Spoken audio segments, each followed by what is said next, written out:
आप सभी को नमस्कार अभ्यर्थियों, कैसे हैं? आशा करता हूं ठीक होंगे। कल हम लोगों ने इससे पहले पांचवें लेक्चर में काव्य के हेतुओं के बारे में अध्ययन किया था और हम लोगों ने यहाँ पर कल भामह के काव्य को समझा था वहां पर सबसे पहले।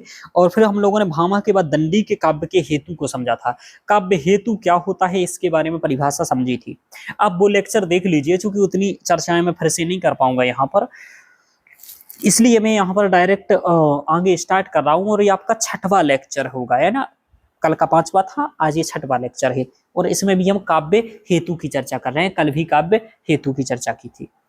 अब कल सबसे पहले भामह के बारे में की थी, जो 6वीं शताब्दी के कवि हैं। फिर हम लोगों ने दंडी के बारे में कहा, जो 7वीं सदी के हैं। और आज वामन के बारे में करेंगे, जो वामन रीति संप्रदाय के प्रवर्तक हैं, है ना। तो भामह अलंकार संप्रदाय के प्रवर्तक थे। ठीक है, ध्यान रखिएगा। भामह भरतमुनि रस संप्रदाय के प्रवर्तक हैं। क्योंकि आगे जाकर के अभी आप लोग संप्रदायों के बारे में पढ़ेंगे, तो वहां सबसे पहले रस संप्रदाय के भरतमुनि थे। भामह अलंकार संप्रदाय के हैं और वामन रीति संप्रदाय के हैं। इसके बाद आनंद वर्धन की अपन बात करेंगे, वो ध्वनि संप्रदाय के हैं। ठीक है, फिर वक्रोक्ति संप्रदाय और औचित्य संप्रदाय, दो संप्रदाय और हैं। ठीक है, तो उनके भी कुंतक आदि भी उनके भी हैं, तो उनके हम लोग बाद में पढ़ेंगे। लेकिन फिलहाल यहाँ पर वामन के बारे में पढ़ रहे हैं। वही वामन है जो काव्य अलंकार सूत्रवृत्ति के लेखक हैं। इनके ग्रंथ के नाम क्या है? काव्य अलंकार सूत्रवृत्ति। चलिए, इन्होंने क्या कहा है, काव्य लिखने के लिए क्या विशिष्ट योग्यताएं होनी चाहिए, उसके बारे में इनका क्या कहना है, वही मैं आपको समझा रहा हूं। वामन ने कहा है कि भाई, काव्य हेतु के स्थान पर पहली बात तो इन्होंने काव्य अंग शब्द का प्रयोग किया है, कि यानी कि ये काव्य के अंग हैं, इसका प्रयोग किया। प्रतिभा को वे कवित्व बीज मानते हैं और इसे प्रकीर्ण के अंतर्गत रखते हैं। यानी उन्होंने 3 बातें कही, लोक, विद्या और प्रकीर्ण। ये तीनों ही काव्य के लिए इंपॉर्टेंट है। तीनों से ही मिलकर के काव्य बनता है। एक अच्छे काव्य को बनाने के लिए लोक, विद्या और प्रकीर्ण, ये 3 चीजों का होनी चाहिए। लोक का मतलब क्या है? बोले लोक का मतलब है लोक व्यवहार का ज्ञान होना चाहिए।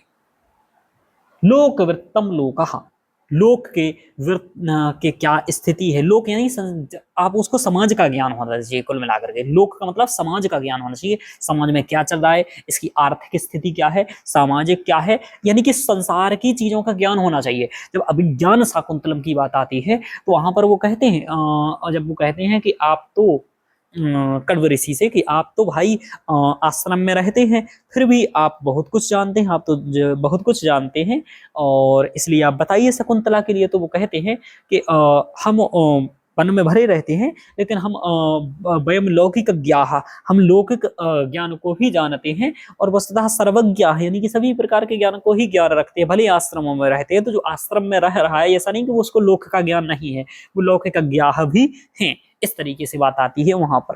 ठीक है, तो कवि लोक का भी ज्ञान रखते हैं। जैसे आप दंडी की जब बात करेंगे, तो दंडी ने अपने 10 कुमार चिंतन में विस्तृत रूप से समाज का वर्णन किया है, और बहुत अच्छे से वर्णन किया है कि वहां कैसे कृषि थी, है ना, कैसे वहां पर स्त्रियों की दशा थी, जहाँ एक और वेश्यावृत्ति प्रचलित थी, तो वहीं पर कई सुंदर कन्याएं भी थी, कैसे अपहरण आदि कर किए जाते थे, यानी कि किस तरीके से किस प्रकार की छीना झपटी आदि थी। बहुत सारी चर्चाएं वहां पर आई हैं। कैसे वहां पर समुद्र आदि का वर्णन, दुनिया भर की बातों का वर्णन वहां पर आया है, कि समुद्र क्या था, कैसे अकाल आता था, ये सब वर्णन वहां पर प्राप्त होते हैं। चलिए, ऐसे ही तो यहाँ इन्होंने कहा कि लोक का ज्ञान होना चाहिए। यानी लोक का ज्ञान नहीं हुआ, क्योंकि साहित्य समाज का दर्पण है। समाज का दर्पण कैसे है? तो समाज का दर्पण तो तब है जब समाज के बारे में जानोगे, तब समाज की समस्याएं समझोगे, तब तो आप लिखोगे समाज के बारे में। ठीक है, तो लोक का व्यवहार का ज्ञान होना चाहिए। इस लोक के ज्ञान की बात अभी मम्मट भी करेंगे, ध्यान रखिएगा। ठीक है, चलिए, तो लोक व्यवहार और जगत का ज्ञान होना चाहिए आपको। दूसरा, आपको विद्या का ज्ञान होना चाहिए। क्योंकि आपको लोक का ज्ञान है, लेकिन आपको विद्याओं का ज्ञान हो। जैसे व्याकरण आपको आना चाहिए, कोश आना चाहिए, छंद आना चाहिए, कला आनी चाहिए, दंड नीति आनी चाहिए, इन सबको आना चाहिए। इसके बारे में संस्कृत में अभी आपको पक्ति भी बताएंगे कि शब्द, स्मृति, अभिधान, कोश, छंद, विचिति, कला, काम शास्त्र, दंड नीति, पूर्व विद्या, इनका वर्णन होना चाहिए। संस्कृत में अभी आपको नोट्स में दिखाऊंगा ये संस्कृत की लाइन।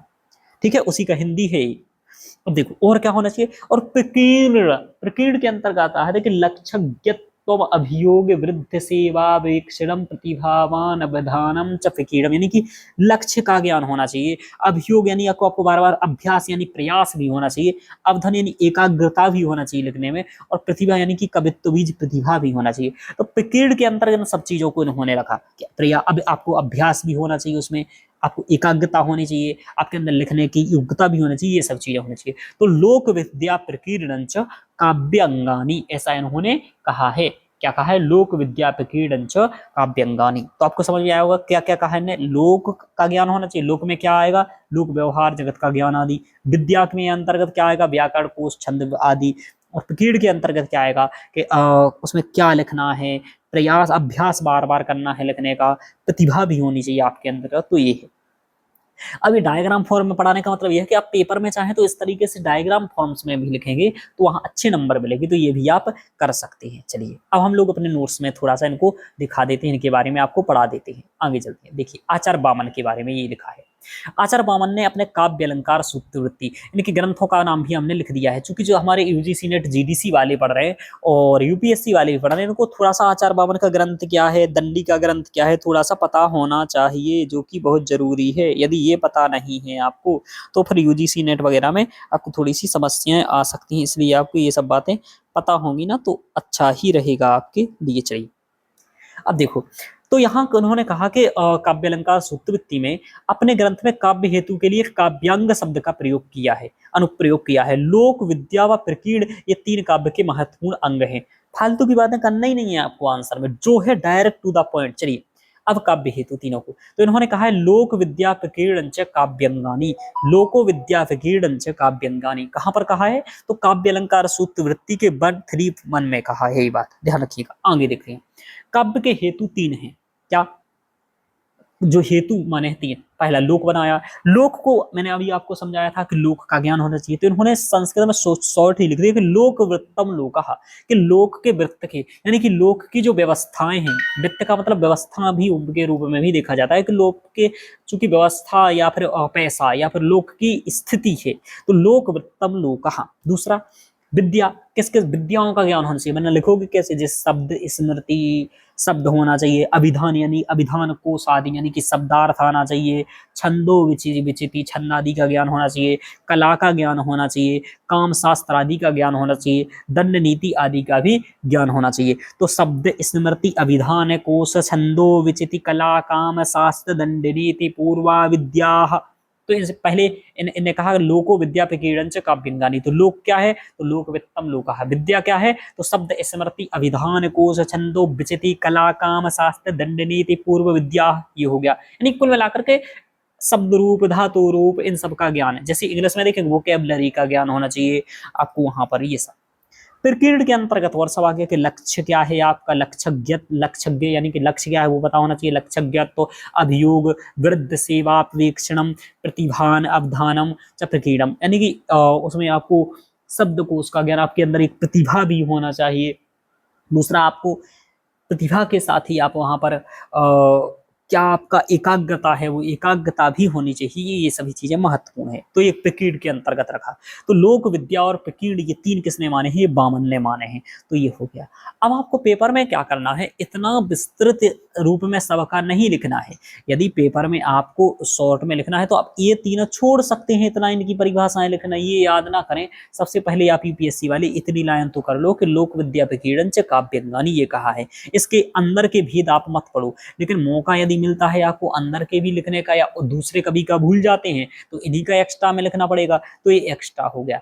ये यूपीएससी वाले ये वाला नहीं भी पढ़ेंगे इतना, इसके भेद तो ठीक है, लेकिन जो और यूजीपी जीडीसी वगैरह वाले हैं तो वो उन लोगों को प्री वगैरह के लिए ये सब चीजें बहुत काम आएंगी कि लोक विद्या प्रकीर्ण को किसने माना है, तो ये इनने माना है। ये किसने कहा है? इनने कहा है। ये किसने कहा? ये आपसे डायरेक्ट पूछे जा सकते हैं। अब हम लोगों को आनंद रुद्रट ने भी कहा है। तो रुद्रट ने तीन माना है। आचार्य रुद्रट ने शक्ति को, शक्ति तो वही हो गया प्रतिभा, दूसरा व्युत्पत्ति एवं अभ्यास को काव्य के हेतु के रूप में स्वीकार किया है। तो रुद्रट ने किसका? शक्ति व्युत्पत्ति एवं अभ्यास को क्या माना है? काव्य का हेतु माना है। तो थोड़ा सा रुद्रट के बारे में भी याद रखेंगे। यूपीएससी वाले इनके बारे में याद नहीं भी रखेंगे तो भी कोई इतना फर्क नहीं पड़ जाएगा। तो आप इनके बारे में नहीं भी रखेंगे तो चल जाएगा इतना रुद्रट के बारे में, ठीक है। बाकी और के बारे में याद रखिएगा। क्योंकि आपको 4-5 पेज का मैं कंटेंट दे रहा हूँ जिसमें से आपको 3 का पेपर में लिखना है, तो आप कैसे 1-2 पेज छोड़ सकते हैं, क्या क्या वो मैं यहाँ पर आपको बता रहा हूँ। रुद्रट का आप छोड़ सकते हैं, ये वाली बात लिखना छोड़ सकते हैं आप, ऐसा। यहाँ पर भी आप क्या करेंगे, यहाँ पर आप ये सब कुछ लिखने में, जैसे आपने ये लिख दिया यूपीएससी वालों ने, तो आप ये चाहे तो ये छोड़ सकते हैं, या फिर इनमें से एक कोई लिख सकते हैं, ऐसा भी आप कर सकते हैं, ठीक है।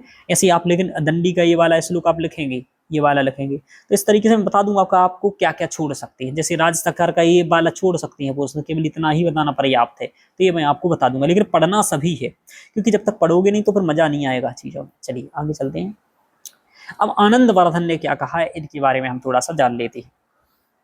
आनंदवर्धन ने ध्वन्यालोक में कहा है, ध्वन्यालोक में आनंदवर्धन ने काव्य हेतु में प्रतिभा को ही अधिक महत्वपूर्ण माना है। हालांकि ये व्युत्पत्ति को भी स्वीकार करते हैं, जिस व्युत्पत्ति की बात ये कर रहे थे कौन, आचार्य रुद्र, लेकिन ये 8वीं सदी के हैं आनंदवर्धन, इनका ग्रंथ ध्वन्यालोक है, ध्यान रखिएगा।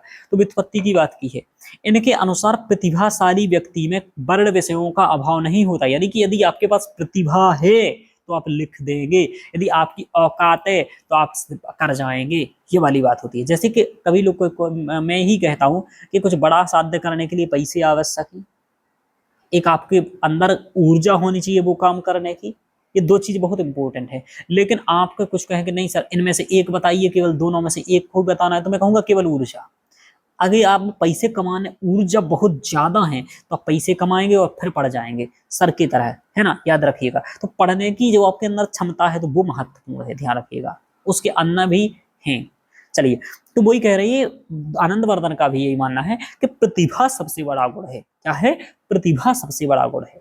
और यही बात सबसे पहले किसने कही थी, भामह ने, कि कस्यचित प्रतिभावतः, कि किसी कोई काव्य तो वो ही लिख सकता है जो प्रतिभावान है। तो यहाँ ये भी कह रहे हैं कि इन्होंने कहा प्रतिभा, कह रहे न काव्यार्थ विरामोस्ति यदि स्यात् प्रतिभा गुण है, यदि प्रतिभा गुण स्यात्, यदि प्रतिभा गुण है तो न काव्यार्थ विरामो, काव्य में विराम नहीं होगा, आप काव्य लिख लेंगे। और सप्त स्वपि पुरातन कवि प्रबंधेषु यदि स्यात् प्रतिभा गुणाः, और पहले के भी जो काव्य देखे गए हैं, प्रबंध देखे गए हैं, उसमें भी जैसे यदि किसी कवि में प्रतिभा रही है तो उसके काव्य अच्छे ही रहे हैं। तो मूलतः ये इतिहास भी कहता है और ये भी कह रहे हैं कि प्रतिभा गुण यदि आपके अंदर है तो आप अच्छा लिख पाएंगे। तो इनका भी आपको याद रखना है कि न काव्यार्थ विरामोस्ति यदि स्यात् प्रतिभा गुणः, न काव्यार्थ विरामोस्ति यदि स्यात् प्रतिभा गुणः, सत्स्वपि पुरातन कवि प्रबंधेषु यदि स्यात् प्रतिभा गुणः। ये आपको ध्वन्यालोक के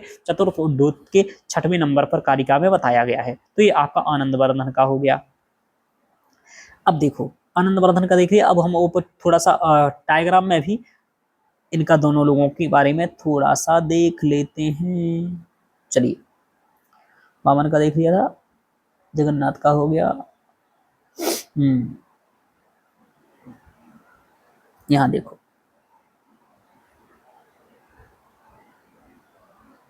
प्रतिभा को भी आपको बताऊंगा, यहाँ पर समझाऊंगा, सहजा आर्या आदि प्रतिभा आगे जाकर के।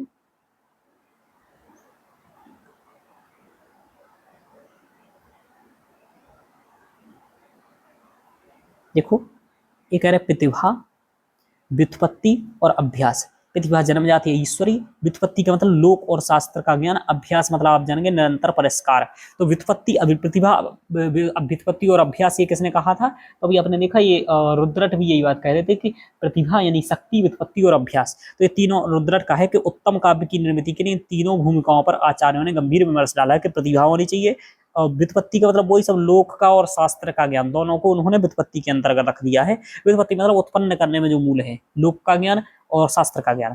अभ्यास मतलब निरंतर परिष्कार के लिए अभ्यास तो आवश्यक है ही। ये हो गया। आनंदवर्धन के अभी यहीं पर लिखा है,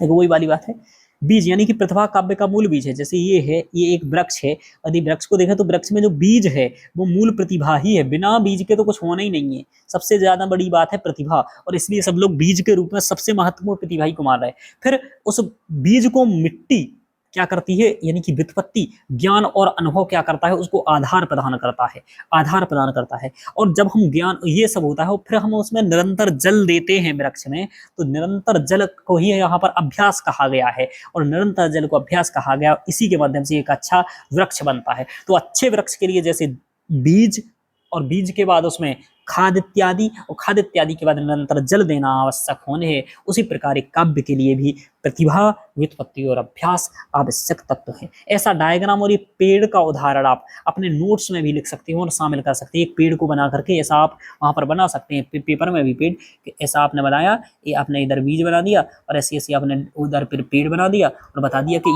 ये ऐसा करके आप डायग्राम बना करके, तो वहां भी मजा आएगा, नंबर अच्छे मिलेंगे। तो ये सब इनोवेशन होता है अपने आंसर राइटिंग में, ये भी आप कर सकते हैं। प्रथम स्तंभ प्रतिभा को यहाँ पर मान रहे हैं सभी लोग। प्रतिभा क्यों है?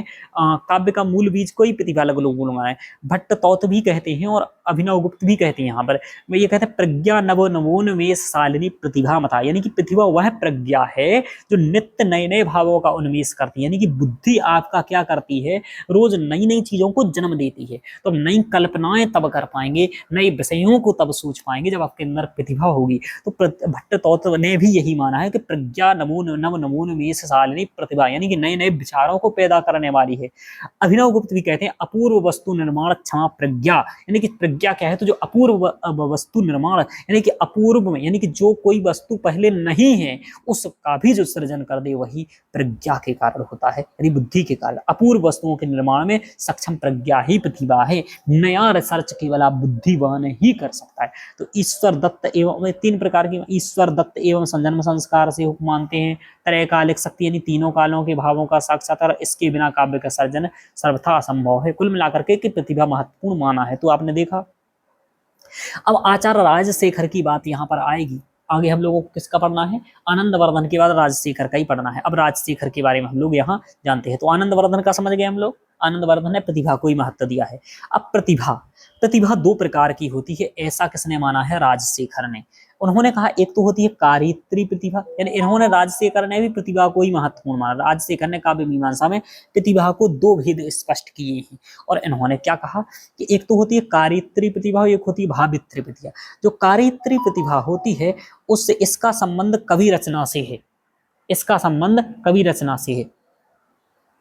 ठीक है, यह काव्य सृजन की शक्ति है, यानी कि कवि से संबंधित है। यानी कि कारित्री प्रतिभा कवि के अंतर वाली प्रतिभा है और भावित्री इसका संबंध सहृदय या पाठक से, यानी कि भावित्री जो सुन रहा है और कारित्री जो कर रहा है। ये देखो ऋषि काव्य लिख रहे हैं और ये पढ़ रहे हैं। देखो इस डायग्राम बनाने का यही फायदा होता है। देखो ये काव्य ऋषि लिख रहे हैं, ये पढ़ रहे हैं। तो भावित्री मतलब इस साइड जो पढ़ रहे थे और कारित्री जो इस सवार लिख रहे थे। तो भावित्री मतलब पाठक या सहृदय या पाठक या आलोचक कह सकते हैं। और कारित्री प्रतिभा होती है कवि में। कारित्री का से संबंध कर देना। कारित्री मतलब कवि, भावित्री मतलब भाव से जो पढ़ रहा है, सहृदयी वो। ठीक है। अब कारित्री जो इसमें प्रतिभा है, जो कवि की प्रतिभा होती है, ये भी तीन प्रकार की होती है, ध्यान रखना। ये राजशेखर के अकॉर्डिंग वर्णन कर रहे हैं यहाँ पर और लगभग सभी के अकॉर्डिंग ऐसा ही कुछ है, तो ध्यान रखिएगा। तो कारित्री प्रतिभा को भी तीन प्रकार का, यानी कि जो कवि वाली प्रतिभा उसको तीन प्रकार का माना गया। कैसा?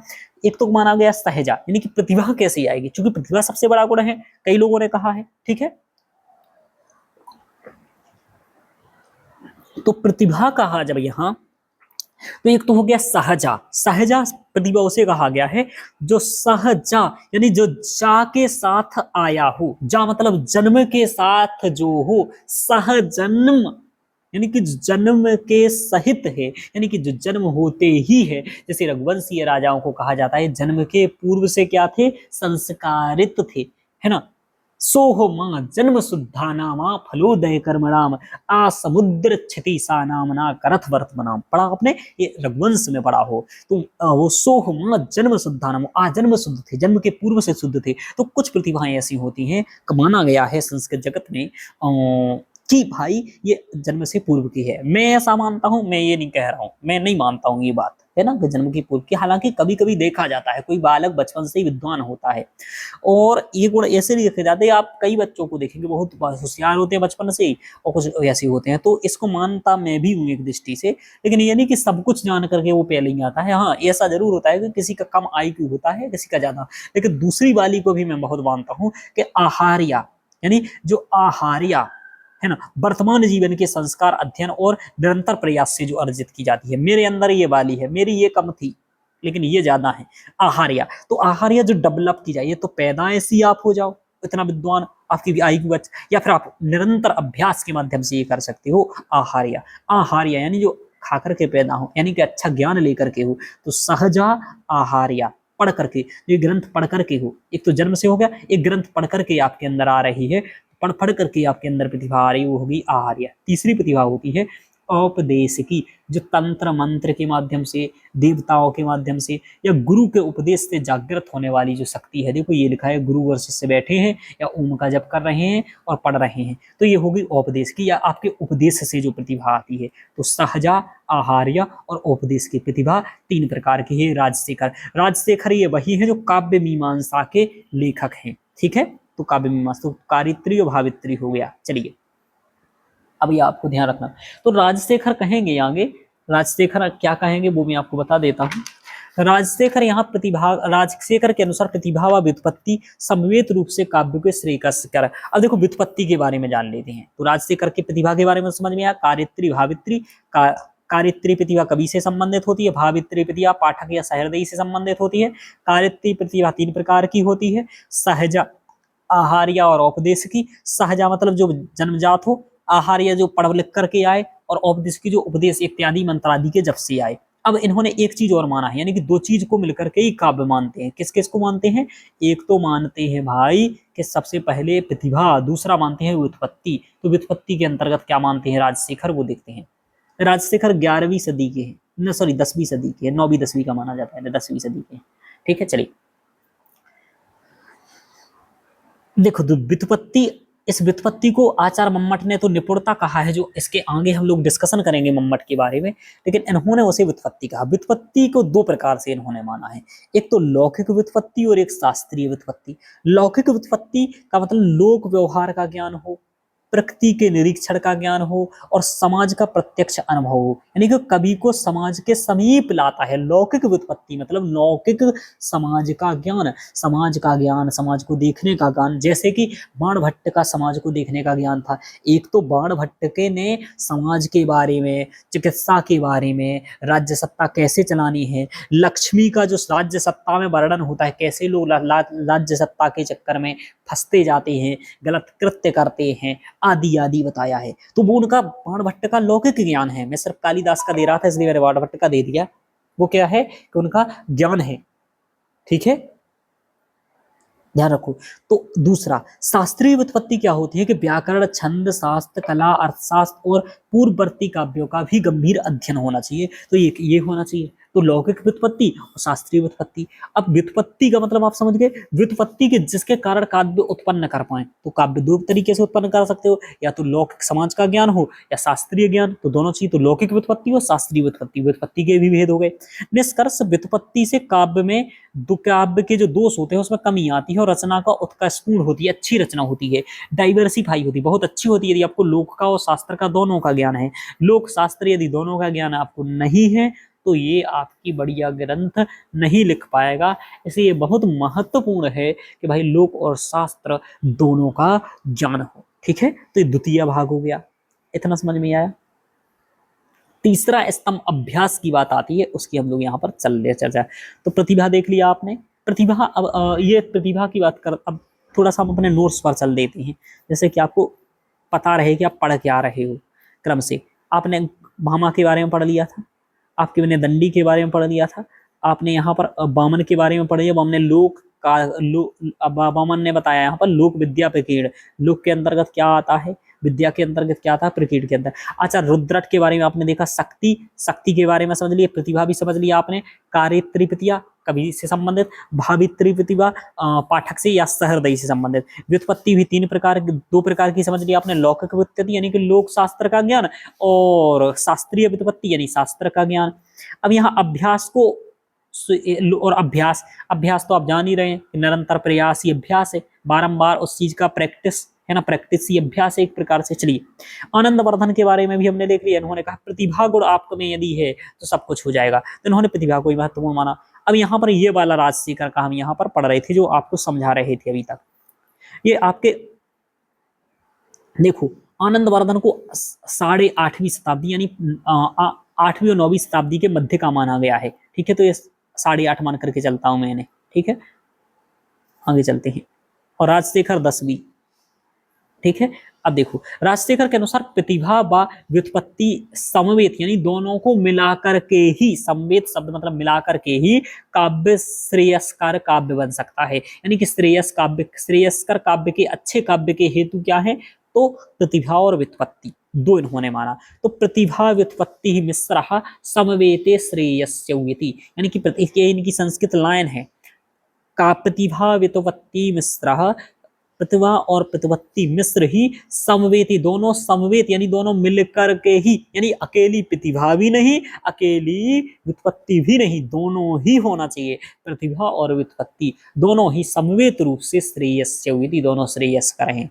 अब कार्यत्री प्रतिभा, अब मैंने यहाँ शॉर्ट में लिखा है नोट्स में, अब देखो ये कार्यत्री प्रतिभा, भावित्री प्रतिभा, कार्यत्री प्रतिभा जन्मजात होती है और ये कवि और रचनाकार में होती है। सहृदय जो भावित्री प्रतिभा है यानी ये कवि और रचनाकार से संबंधित होती है।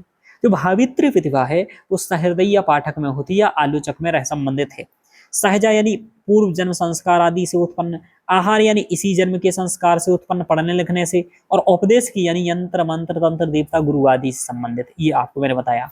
अब आगे आपका आचार्य मम्मट का काव्य लक्षण है और मम्मट के बारे में हमको आपको पढ़ाना है। अब मम्मट क्या मानते हैं, मम्मट का सबसे प्रमुख इंपोर्टेंट है, अभी तक जितने पढ़े हैं सबको ठीक है, सबका ही आपको कुछ कुछ याद रखना है।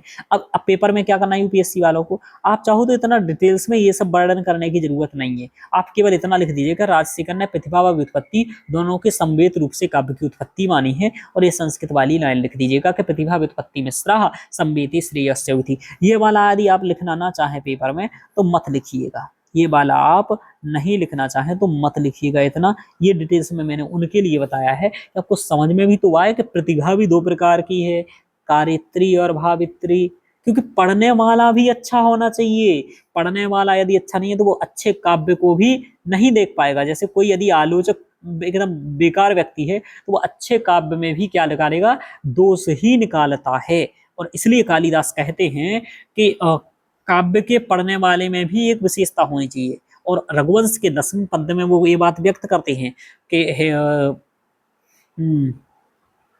सद सद व्यक्ति हेतवः हेम्नं संलक्ष्यते हग्रौ विशुद्धि श्याम काफिवा, यानी कि काव्य में सत और असत का ज्ञान करने वाला होना चाहिए।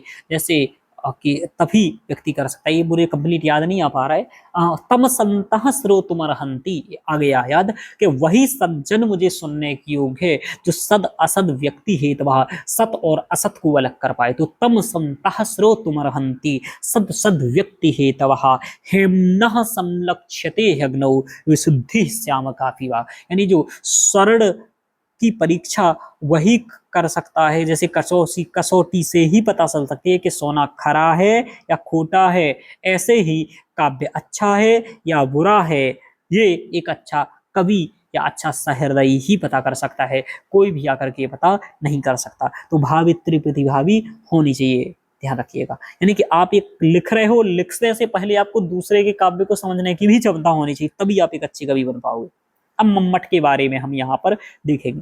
सबसे पहले 6वीं शताब्दी के भामह का हम लोगों ने लक्षण पढ़ा। दूसरे नंबर पर हम लोगों ने 6वीं के पास में यहाँ 7वीं में दंडी के काव्य का लक्षण पढ़ा। फिर हम लोगों ने 8वीं सदी वाले वामन के काव्य का लक्षण पढ़ा। फिर हम लोगों ने 8.5 वाले एक बार हम लोगों ने आनंदवर्धन के लक्षण को पढ़ा। आनंदवर्धन के बाद हम लोगों ने यहाँ 10वीं सदी वाले राजशेखर के मत को पढ़ा कि राजशेखर ने क्या कहा। इसके बाद हम 11वीं सदी के अब मम्मट के बारे में पढ़ रहे हैं, मम्मट के बारे में पढ़ रहे हैं। फिर हम इसके बाद सीधे 17वीं सदी के जगन्नाथ के बारे में पढ़ेंगे, और इतने लोगों के बारे में एक एक लाइन भी यदि आपको याद है तो बहुत अच्छा आंसर लिखा जा सकता है। मैंने क्रम से इसलिए पढ़ाया क्योंकि ये शताब्दियों के अकॉर्डिंग है, इसलिए मैं क्रम से पढ़ा रहा हूँ। यदि आपको इतना ज्ञान है तो इनकी कुछ कुछ बातें लिख करके ऐसी क्रम से आप आंसर को फ्रेम कर देंगे, लिख देंगे, और लास्ट में निष्कर्ष लिख देंगे, शुरू में इंट्रो लिख देंगे। इतना पेपर में लिख के आ जाते हैं, एक भी नंबर आपका नहीं कटने वाला है, और उसको पता चल जाएगा कि कैसा आपको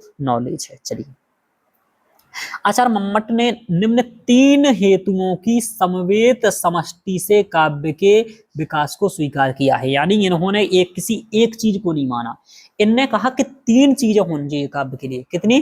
3 तत्व आवश्यक हैं। क्या 3 तत्व? बोले सबसे पहले शक्ति ही होनी चाहिए। शक्ति को इन्होंने कहा। शक्ति वही है जो प्रतिभा है। शक्ति मतलब प्रतिभा, यानी कि शक्ति ही कवित्व बीज रूप संस्कार विशेष। चलो अब डायग्राम से समझते हैं मम्मट के बारे में। मम्मट का संवेद।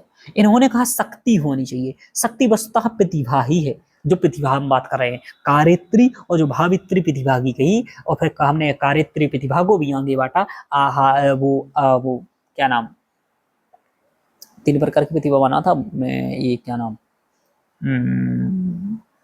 कहाँ गया भाई, ये सहज आहार्य और उपदेश की वही वाली बात कह रहे हैं। तो ये यहाँ पर ध्यान रखो, शक्ति होनी चाहिए। दूसरा निपुणता। निपुणता किस चीज में, इन्होंने निपुणता शब्द रखा, यानी जो व्युत्पत्ति शब्द राजशेखर कह रहे हैं वही निपुणता है, तो इन्होंने क्या कहा, निपुणता।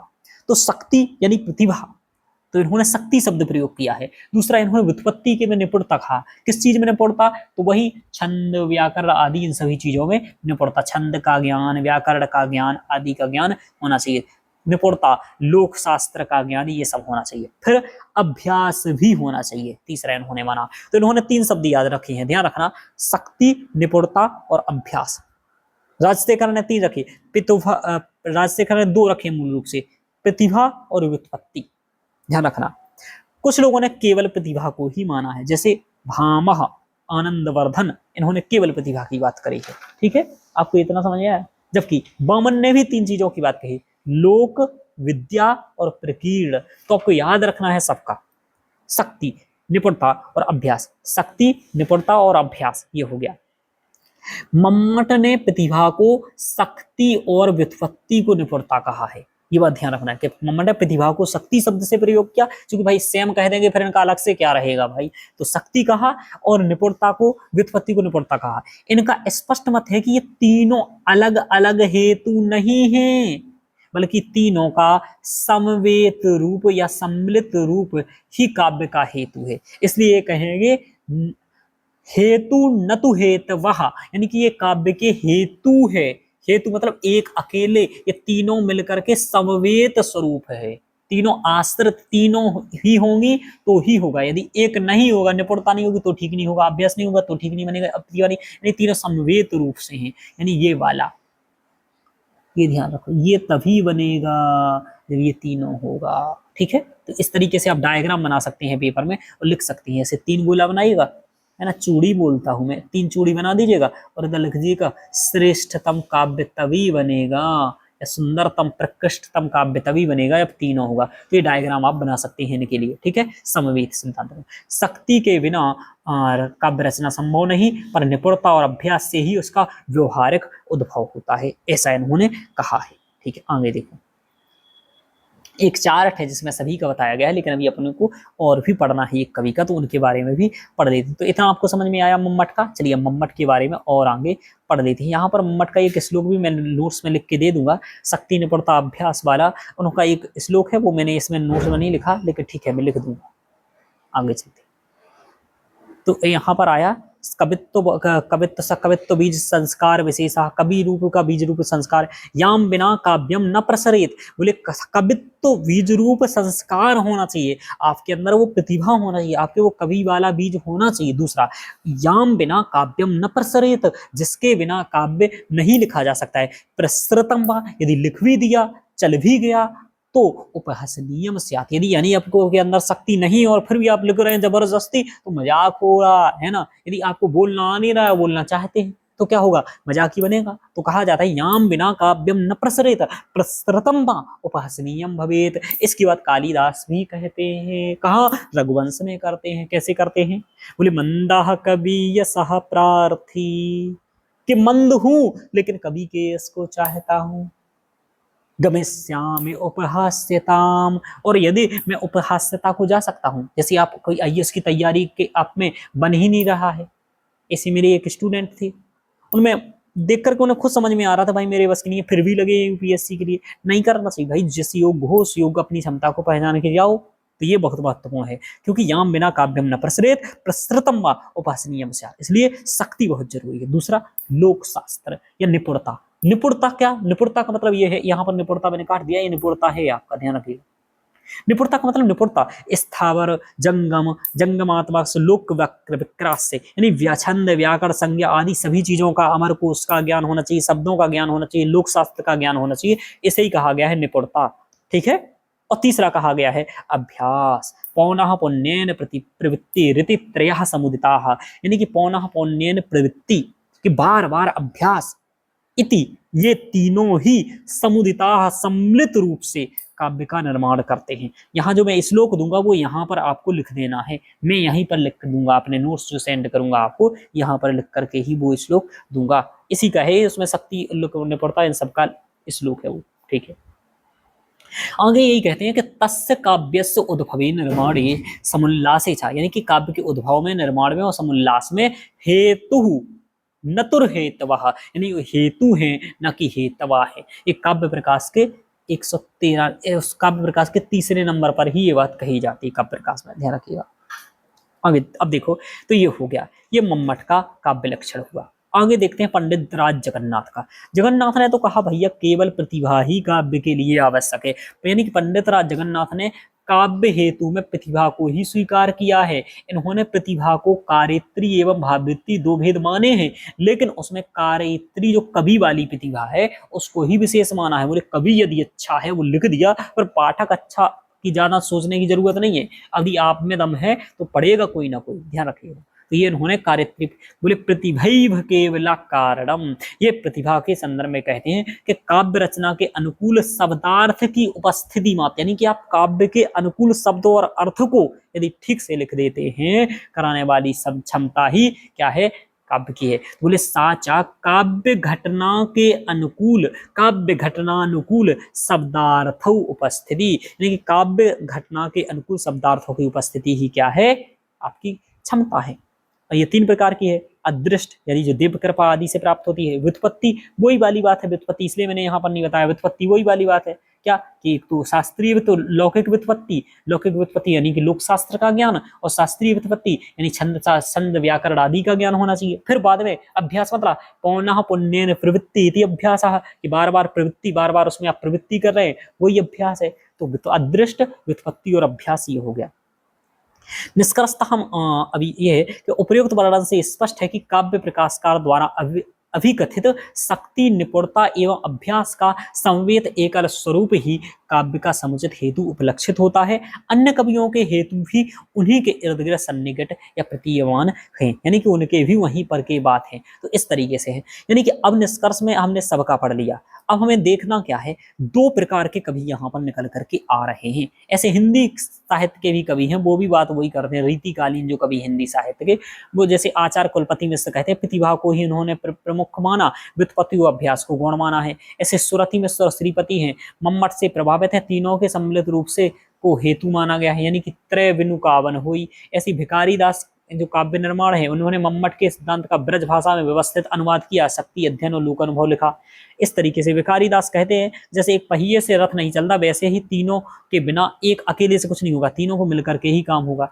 ऐसे आगे हम देखेंगे आधुनिक द्विवेदी और शुक्ल की दृष्टि देखें तो महावीर प्रसाद द्विवेदी जो है वो प्रतिभा को प्रधान हेतु माना गया है। विशेषता है कि लौकिक ज्ञान अत्यधिक आवश्यक है। दूसरा मान्यता जिसे मनोविकार और प्राकृतिक बातों का ज्ञान नहीं, वह अच्छा कवि नहीं बन सकता, यानी कि प्राकृतिक और मनोवैज्ञानिक दोनों ही चीजों को आना चाहिए। आचार्य रामचंद्र शुक्ल भी प्रतिभा को प्रमुख और अनिवार्य मानते हैं।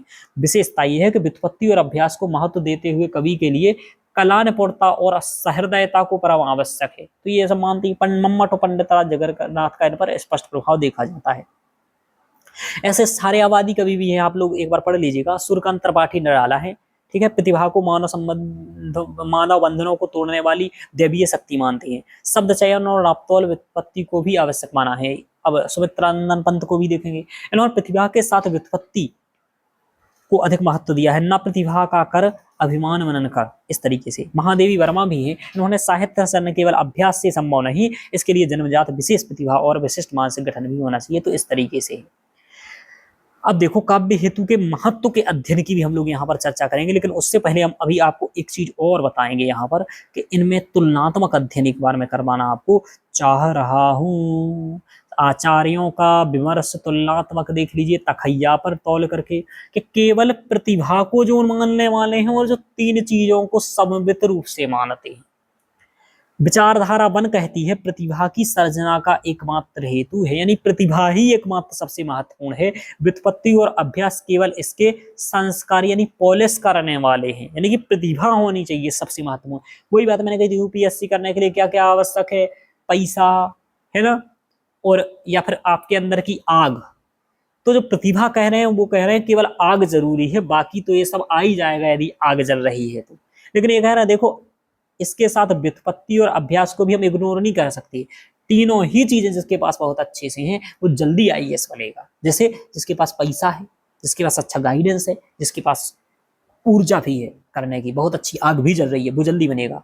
तो इनमें से भामह, जगन्नाथ, हेमचंद, भामह हुए, जगन्नाथ हुए, ये सब भामह और जगन्नाथ खासकर ये दोनों लोग केवल, और यहाँ पर इसमें भामह जगन्नाथ के साथ हम आनंदवर्धन को भी कर दीजिए, आनंदवर्धन। ए भामह जगन्नाथ और आनंदवर्धन, यानी भामह आनंदवर्धन और जगन्नाथ ये प्रतिभा को विशेष महत्व देते हैं। लेकिन मम्मट, दंडी और वामन ये क्या करते हैं? ये प्रतिभा, व्युत्पत्ति और अभ्यास तीनों को ही एक साथ समन्वित रूप से, देखो प्रतिभा ये है ना, और ये क्या है, देखो इसमें अकेला ही प्रतिभा है। देखो तराजू भी कितनी अच्छी है। आप ऐसा अपने पेपर में बना सकते हो, कोई बड़ी बात नहीं है। ऐसा लेकर के ऐसे बना दीजिए, तो कहिया इधर लिख दिए प्रतिभा, इधर को तीनों को चढ़ा दीजिए। समझ में आ रहा? आप भी कर सकते हैं इनोवेशन। आपको ऐसा करेंगे तो पेपर में आपको भी अच्छा लगेगा, देखो कितना जल्दी कितना अच्छा सीख रहा है। तो ये पहले से ही तैयार, देखो प्रतिभा भी और इसके साथ व्युत्पत्ति भी, शास्त्रों का ज्ञान भी, और अभ्यास भी, यानी कि बार बार जलना, यानी कि बीज होना चाहिए, फिर आपको बार बार शास्त्रों का ज्ञान, अभ्यास, तीनों का सम्मिलित रूप। तो ये हो गया। अब लास्ट में यदि आप देखना चाहें यहाँ पर, तो एक पेज में आप अपने नोट्स के लिए ऐसा याद कर सकते हैं। भामह केवल प्रतिभा को मानते हैं, मुख्य दृष्टिकोण ये है इनका। दंडी नैसर्गिक प्रतिभा की बात करते हैं, नैसर्गिक प्रतिभा स्वतम चा बहु निर्मलम, है ना। अबंधाश्चाभियोगस्याः कारणम काव्य संपदम, ये मानते हैं। वामन मानते हैं कवित्व बीज की बात करते हैं, लोक विद्या क्रीडन च काव्यंगानी। अब तुरंत आपका रिवीजन हो जाएगा। रुद्रट कहते हैं शक्ति, यानी कि शक्ति, व्युत्पत्ति और अभ्यास तीनों के सम्मिलित को मानते हैं। तो ये शक्ति शब्द का प्रयोग करते हैं, व्युत्पत्ति और अभ्यास हो गया, ठीक है। राजशेखर कहते हैं शक्ति यानी प्रतिभा और व्युत्पत्ति, ये प्रतिभा और व्युत्पत्ति को ही मानते हैं। मम्मट शक्ति, निपुणता और अभ्यास तीनों के सम्मिलित रूप को मानते हैं। पंडित जगन्नाथ केवल प्रतिभा को मानते हैं, केवला प्रतिभा कारणम, यानी कि केवल प्रतिभा को मानते हैं। ये सभी बच्चों का एक साथ आपको यहाँ पर मैंने दे दिया है, ध्यान रखिएगा। और ये रीत और ये सब कभी तो आपने देख लिए है। अब थोड़ी सी बात करते हैं काव्य हेतु के अध्ययन का महत्व, यानी कि क्या महत्व है। तो भाई इसका महत्व रिसर्च के सर्जना या रहस्योद्घाटन की दृष्टि से बहुत महत्वपूर्ण है। यानी कि यह स्पष्ट करता है कि एक सामान्य मनुष्य या असाधारण काव्य की रचना कैसे कर पाता है, यानी सामान्य मनुष्य कैसे एक असाधारण रचना कर सकता है, यानी कि एक रिसर्च कैसे की जा सकती है। रिसर्च के लिए आप क्या आवश्यक डेवलपमेंट करना पड़ेगा आपको, वो इम्पोर्टेंट है।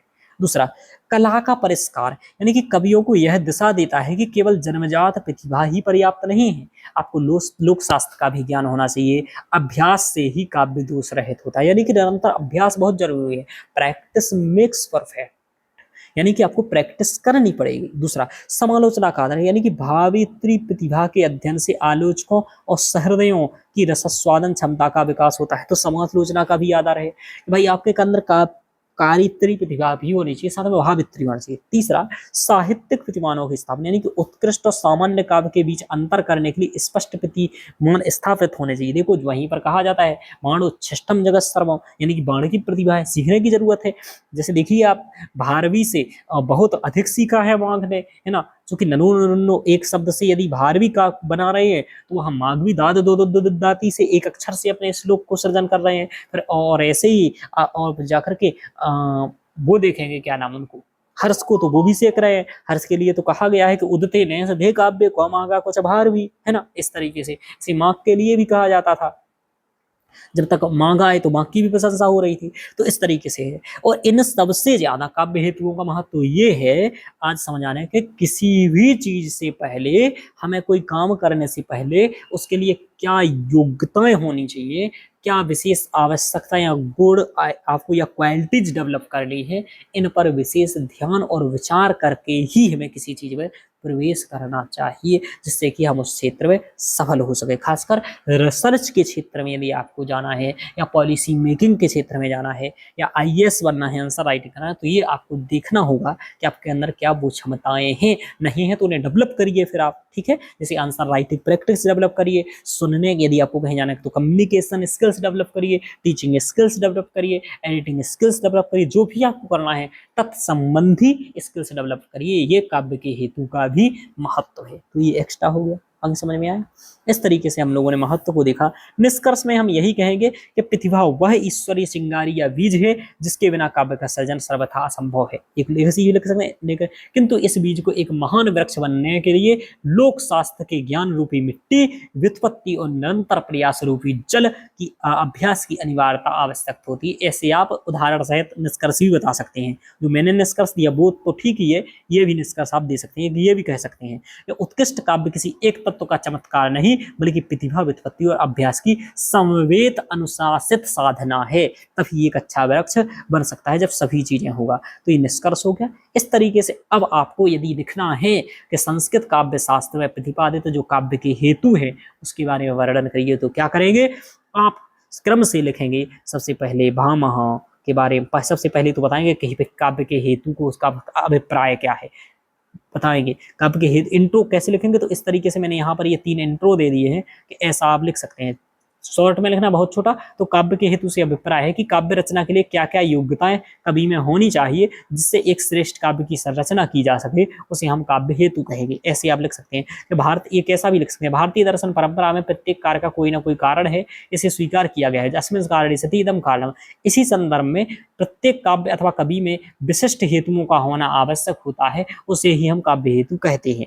काव्य हेतु के संदर्भ में विभिन्न काव्य शास्त्रियों के भिन्न भिन्न मत हैं, वैसे ही जैसे काव्य प्रयोजनों अथवा काव्य के लक्षणों को लेकर के हैं। उनमें से कुछ महत्वपूर्ण अभिमत अधोलिखित वर्णित हैं या अधोलिखित हैं, अधोवर्णित हैं, और फिर आप इस प्रकार से आंसर ये लिख सकते हैं जो मैंने आपको लिख करके ये दिया है। ऐसा यदि आप करते हैं तो आपका अच्छा आंसर हो जाएगा।